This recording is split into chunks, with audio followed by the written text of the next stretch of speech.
What if I told you that there's a niche that is so popular and it is so underserviced, and there are so many opportunities inside of that niche that even if you're a complete beginner with no experience, barely any skill, and you don't have no idea what you're doing, you can still make some sales? Well, I'm living proof of that. In this video, I'm going to show you that niche. This is the niche that I personally started out in with print on demand. I had no idea what I was doing, and this is where I got the confidence for me to make sales. Let's jump in. Okay, so you want to ask yourself one very important question. Why do people go on sites like Redbubble, TeePublic, Merch by Amazon, any print-on-demand site, and why do they buy a shirt, a bath mat, a coaster, whatever it may be? There's really two reasons. One is they really, really like something, like it enough that they're going to part with their hard-earned money, or they really dislike something. But it's the same thing. It's the two sides of the same coin. They either like it or they don't like it. So in this video, the niche that we're going to be talking about speaks to the emotions of the buyer. You're going to have motivated buyers that want to showcase your designs. The niche that I'm talking about are political designs, using politics and using public domain text, i.e. the names of the politicians. Now, as soon as I say that, we're going to lose half the audience, because what they're going to think immediately is Trump. Well, there's 300,000 results and I don't like Trump, so forget that, I'm out. The other people are going to say, well, Biden, there's 174,000 results, too many results, I don't want to do Biden designs. And they're out, they're done. I'm not talking about Trump and I'm not talking about Biden, okay? In fact, I'm talking about senators, presidents, governors, and other members of parliament all around the world. So here's an example. You can go to lists of presidents of the United States, which is on Wikipedia, and you can see there's a whole bunch of presidents. There's like 40-something presidents. Now, I want to preface this as we jump in. I'm not American. I happen to be from Canada. I'm just using the United States because it's the most popular country in the world culturally, so we kind of all know who the US president is, as opposed to like the Canadian prime minister. But I've done like Canadian politics designs, US politics designs. Now, I'm not an expert in like Chilean politics, but if you're from Chile, maybe that's where you want to take a look at. So ask yourself where you're from and what your expertise is. All of these people that I'm showing you on the screen are in the public domain. You can use their name in a design, and it's completely free and legal. All of these pictures I'm showing you on Wikipedia are also public domain. So for example, Richard Nixon, pop that open, and down at the bottom you can see it says public domain. These are all the government photos of the presidents. But maybe you don't want to do presidents. Maybe you want to do senators. Well, look at a list of all the senators. There's 100 senators in the United States, and here's a bunch of senators. Again, all the pictures, all the names. And if you see anybody on this list where you go, oh, I really don't like that person, all the more reason to make the shirt. If you see somebody and you go, oh, I really do like that person, all the more reason to make the shirt.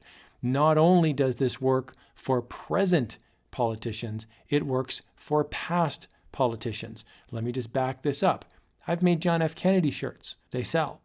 I've made Dwight Eisenhower shirts. They sell. I even sold a Herbert Hoover shirt once. I don't know who, maybe Herbert's grandkids bought it. I don't know who bought it, but somebody bought a Herbert Hoover shirt. Here's members of the House of Representatives. As we scroll on down, we can see there's all these names. It just goes on and on and on. These are all the representatives. Now look, California's got like 32, 35, 40-something representatives. If you live in California, this is going to matter to you. Now, if you don't live in California, you've probably never heard of these people, but that's okay. Somebody in Colorado is going to be a big fan of this guy, or maybe they're not. Maybe they don't like them. My point is, there's hundreds, perhaps thousands of people that you can use their names and their likenesses in political designs. Here's a list of United States governors. So again, you can use past governors. You can use present governors. So one of the best parts about this whole niche idea is that you don't need to do really fancy-dancy designs. So for example, you can use public domain images like the American flag, for example. Here's another example of the American flag that I can use. I can use something like lips that are public domain, a heart design, black star, white star, whatever you like. So for example, a really basic example would be this. You could do white text, black text. This is what we call a negative design. And so you could have different variations and you can make them funny. And I'm just using Joe Schmo, who's not a real person, but I don't want to badmouth any actual politician in a video. And then you'd say Joe Schmo, is a moron, is an idiot. You could peruse other negative designs. But the idea is now this is quick to scale because you can sub out Joe Schmo's name and put every single governor's name in there, for example. Another example would be something like this. This is a positive design. So you voted for Joe Schmo, or I support Joe Schmo, or Joe Schmo for re-election.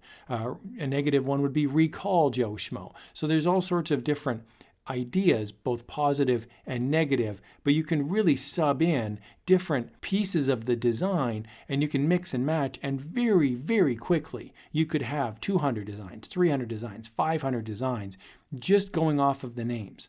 So if you're thinking that this is a no-brainer niche to get involved in, but the competition's too high, well, you're right. If you look at Trump, there's 300,000 results. And if you look at Biden, there's 174,000 results. But again, I'm not going to talk about those.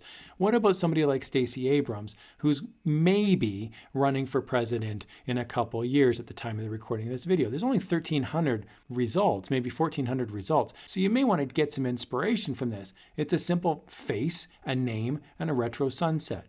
It's literally Abrams 22 for governor. There's a picture of a state and a check mark.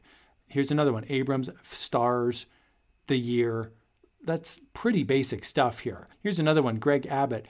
This is another person who may be running for the presidency in a couple of years, 1,000 results. And you can see there's both positive and negative designs right out of the gate. Most times the negative designs is what I sell the most of. Here's another one, Marco Rubio, only 177 results. What I do is about 2 years before the election, I start ramping up my designs. And this is what I will focus on for the next year primarily.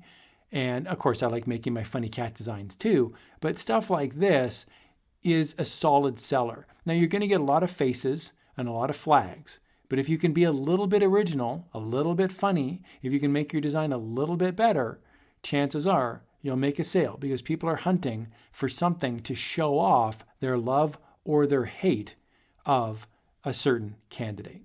Now, there are some pitfalls I want to mention. You want to avoid trademarked items. So for example, this one here shows a pretty obvious C-3PO design. That is definitely not what I would recommend. Okay, so you want to avoid stuff like that that's trademarked. This one is obviously Ronald McDonald. Again, I would probably steer clear of this sort of thing because yes, you could argue that it's parody, but it's like, why get the headache? If Redbubble gives you a strike, then you're in troubles. I would certainly double check as well the idea of text designs. If you're going to use things other than the person's name and their state, I would certainly check it out. So for example, the phrase, "Let's go Brandon," is actually trademarked.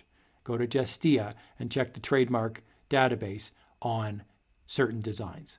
And the last thing I would point out is you want to make sure that you're following Redbubble's community guidelines. You can say down with so-and-so, but you wouldn't want to say something related to pandemic misinformation, for example. And of course, you would not want to ever cross over into the lines of hate speech, and you wouldn't want to be using things like so-and-so is a Nazi, and all of a sudden you've got a swastika up there. That's certainly not in good taste, and I would caution you want to read the Redbubble terms and conditions and make sure that you're complying with that. One last thing I wanted to mention is you can certainly look for retro-looking designs. So here's John F. Kennedy, 2,300 results. Here's a retro poster, and here's a retro circular design, which I really like. So for example, Kennedy for president, you could make historical presidential posters. Here's another one, Kennedy for president, it's 1960. So there's certainly lots and lots of opportunity just using very, very basic graphic techniques. If you do want to vote, click the thumbs up button and vote for this video. It would really mean a lot to me, and it helps it spread to more people. And if you've got a question or a comment, as always, please do throw it down in the comment section below. Thanks again for watching, everybody. Take care.